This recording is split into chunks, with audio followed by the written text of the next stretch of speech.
Hi guys, we're going to talk about chapter 6, and this is going to really focus in a lot on that legal and ethical guidelines for safe practice when we're thinking about our mental health or our mental illness patients.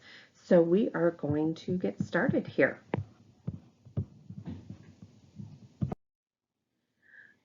When we think about the ethical concepts, this should be review for you, but we can just do some definitions here. So when we define ethics, because ethics are philosophical and involve values and morals, there is frequently no clear-cut, simple resolution to an ethical dilemma. We remember that ethics is the study of philosophical beliefs about what is considered right or wrong in society, but there's no clear-cut resolution, simple resolution if we're thinking about an ethical dilemma. When we look at bioethics, that's used in relation to ethical dilemmas surrounding just that healthcare system. And then ethical dilemma is a conflict between two or more course of action, each with favorable and unfavorable consequences. Nurses are often confronted with ethical dilemmas regarding some patient care. Civil rights must be maintained with people with mental illness. Just because these patients have been diagnosed with a mental illness does not mean that they lose their rights as a person.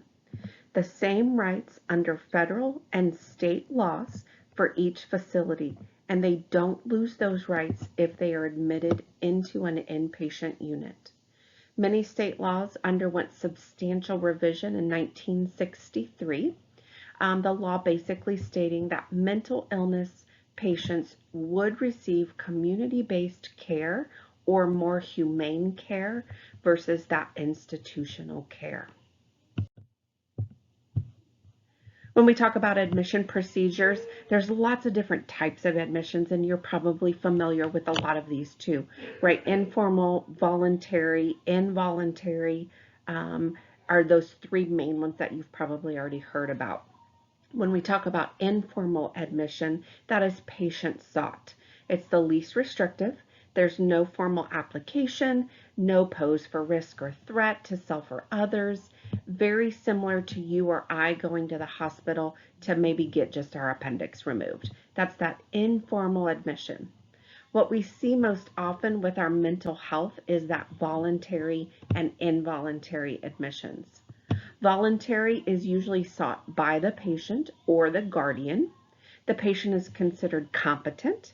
They have a right to request and obtain release, but before being released, they must be reevaluated at the time, and the provider can initiate involuntary admission if necessary.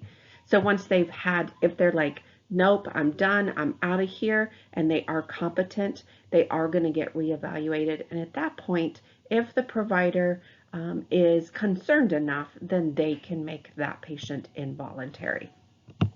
When we talk about involuntary, this enters mental health facility against their will for an indefinite period of time.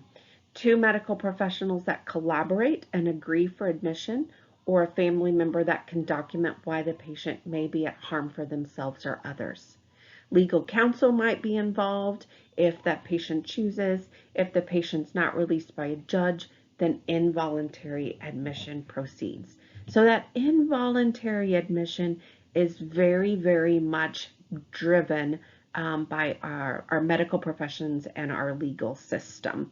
Voluntary is driven by that patient. Other terms that you might hear are emergency commitment. These are typically done so that we can observe, diagnose, and treat those that may or may not be a harm to themselves or others. Observation usually ranges from about 24 to 96 hours. Assigned outpatient, these might be court ordered before the onset of psychiatric crisis that could result in inpatient care. This could be very extended based on the need of the patient. The court may be tied to their disability check or welfare check. so that they may not get those if they don't actually attend those outpatient treatments. So my question to you is, what are your thoughts about that? Is that controversial to withhold a disability check, a welfare check, so that these patients have to go get the help that they need in order to get their own property? And I think that's just a really almost ethical dilemma that we would have to consider. So let's talk a little bit about discharge procedures. You're going to hear over and over again that discharge, a lot of times it's going to start with admission. When we think about conditional release, this usually requires outpatient treatment for a specified time to determine if the patient is going to be compliant with their medication. Can they meet their basic needs? Are they able to reintegrate into society safely? So it's that conditional release. Unconditional release is termination of the patient from that facility. There's no regulations of either party. They're just unconditionally released. And then that last one is release against medical advice. And you'll hear that as AMA. That is, treatment is beneficial, but there is no compelling reason for them to stay. So, and in their minds, they don't want to stay, so they leave against that medical advice. Patients' rights under the law, remembering that they have all of their rights. Remember, we've already discussed that in this chapter.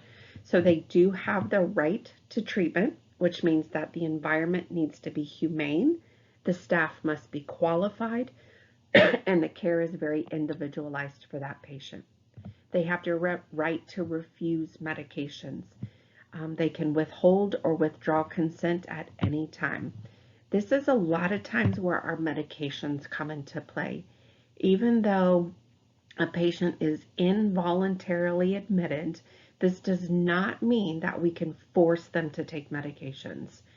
Some criteria may alter that if the patient is in an emergency situation, though.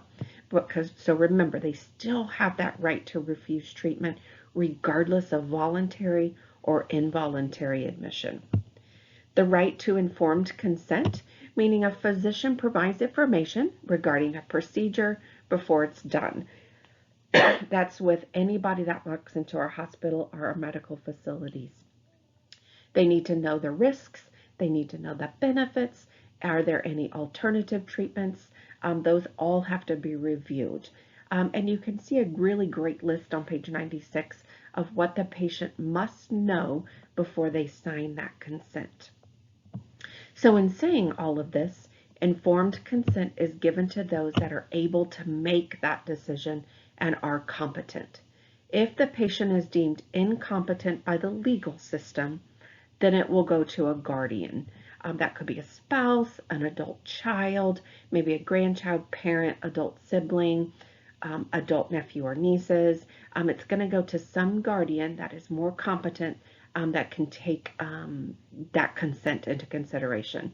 If none of those are available, then that court's going to appoint a volunteer guardian. But informed consent is huge. Other rights that we can think about are rights surrounding involuntary commitment and psychiatric advance directives. This is a document that the patient can clarify their treatment preferences. The document is prepared when the patient is well and they can identify their wishes regarding treatment decisions. This is not a document that we would do when they are in crisis. Rights regarding restraints and seclusions.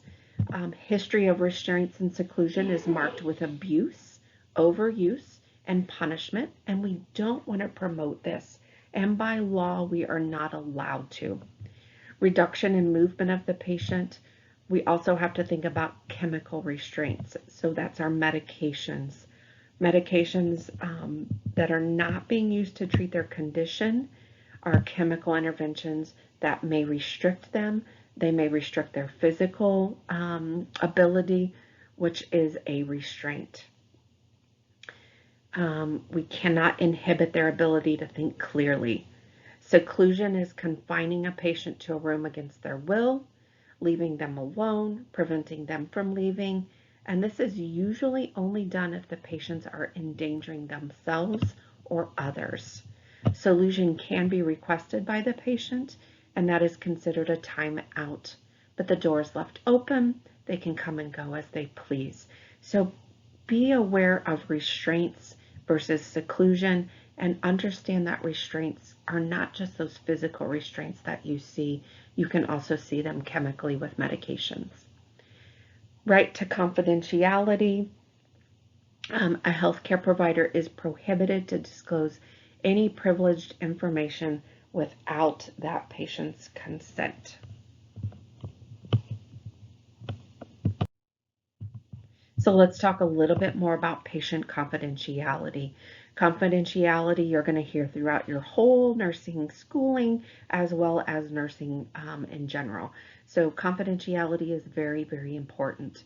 The patient's privacy is protected by our Health Insurance Portable and Accountability Act, or HIPAA, which you should be familiar with as well. Confidentiality, when we think about confidentiality after death, even after death, patients' rights are still viable. You cannot speak about the patient even after they have passed. Confidentiality of professional communication. The nurse should only share information about the patient with those that are responsible for the treatment plan of the patient, and not discuss information in public places or over social media. Nurses are nosy, right? We see a patient on the floor, there maybe have an interesting case, and right, we want to be nosy. We want to know about what's going on. The nurse that's taking care of that patient has to maintain that confidentiality. Remembering not to tell anybody on the floor, all the other nurses about this patient, unless she's going on break and she needs somebody to cover, or the nurse is taking over, anything like that. And again, we're going to remember public places, elevators, break rooms, cafeterias, all of those places is not the time or the place for you to be talking about your patients and their cares. So what are exceptions to this rule? If the patient states they want to harm someone, the nurse has an obligation to warn that person, that family, that they are in danger from the patient. Okay, I'm going to say that again. The exception to the rule is if the patient wants to harm someone and they tell you, I want to kill my mother, the nurse has the obligation to warn that person or that family that they could be in danger from this patient. Third-party warning. We are also mandated reporters and have to report any child or elderly abuse or abuse of a disabled adult. So patients 18 to 65 that are unable to take care of themselves, if we see anything abusive, we have to report that. Okay, so those are our two exceptions to confidentiality of that patient, is that duty to warn and protect, and then mandated reporting for any abuse that we may see. So we're going to talk a little bit more about seclusion and restraints. Seclusion and restraints can be warranted at times. The provider should prescribe either of these for the shortest duration necessary and the least restrictive.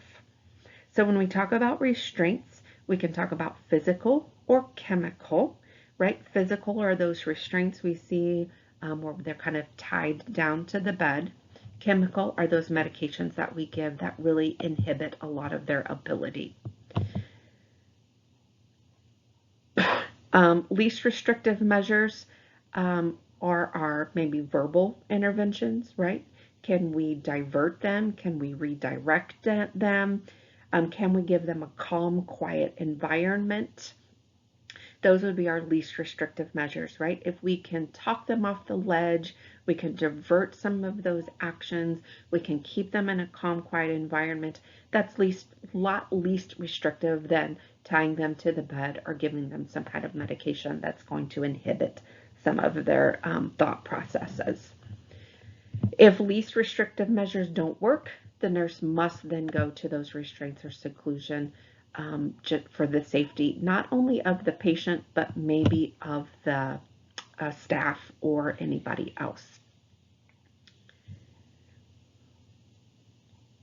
When we think about the time of those restraints, I'm skipping down the slide a little bit. When the least restrictive means don't work, think about the time. Age 18 years and older, 4 hours is the maximum time that we can do with those restraints before we've got to pull them out. We have to give them some leeway again. Ages 9 to 17 is 2 hours, 8 and younger is 1 hour. Orders have to be reviewed every 24 hours. And remember, this is just our time frame. Again, it's going to be based off of your facility. This is just our average time frame for each of those age groups as far as in the restraints and having to be released from the restraints. When we think about seclusion, remember, this can be voluntarily requested, but seclusion should never be used for staff convenience, right? I'm so fed up with Mr. Jones in room 33. I'm just going to lock him in, and so I don't have to deal with him for the rest of the day, right? We cannot do that. That's a staff convenience. That's a punishment. We cannot do that for our convenience. We cannot do that to punish our patients. We cannot do that to physically or mentally unstable patients, or those that cannot tolerate that decreased stimulation. Because think about what's going to happen if you totally seclude that patient that's unstable, or that can't deal with little stimulation. It's just going to aggravate that mental illness even further. So that's seclusion. It can, again, be voluntarily requested. So if the patient's like, oh my goodness, there's just so much going on out there, it's disturbing me, it's too stimulating, can you please put me in seclusion or a timeout? That's okay. Just remember to leave that door open so that when they're done with that timeout, they can come out. Documentation of care. Documentation is huge, right? If you don't write it, it didn't happen. So the purpose of documentation is to provide that accurate, complete information about the care and treatment communication tool between healthcare personnel for continuity of care. If it's not documented, what? It didn't happen, right? So documentation is huge. So when we look at medical records, they can be used for quality and improvement, that the care that is being provided is evidence-based. The medical records can be used as evidence in court. So always remember that if you're documenting it, is a judge going to see that, and how are they going to read it? That's kind of how I think every time I have to do written documentation. When we think about electronic documentation or computer charting, that's when we're charting and leaving it on the computer. If you are stepping away from your computer, make sure that patient information is not up and available for everybody to read. And that concludes Chapter 6 on our legal and ethical information. If you have any questions, you can shoot me an email or we can chat about it in class. Thanks, guys.